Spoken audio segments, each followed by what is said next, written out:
Shqipëria ka ndarë rreth 520 milion euro buxhet për ushtrinë për gjatë vitit 2025, që përbën rreth 2.1% të prodhimit të brendshëm bruto të parashikuar për këtë vit. Shuma e vendosur në dispozicion për mbrojtjen përmbush objektivin e vendosur nga NATO që prej vitit 2006 për nivelin minimal të shpenzimeve në këtë sektor.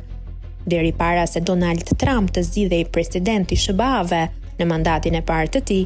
numri i vendeve që arrinin apo të kalonin këtë nivel numërohej me gishta dhe njerëz dorë. Pas rritjes së presionit të Trump, shumë vende anëtare rritën shpenzimet, mes të cilave edhe Shqipëria.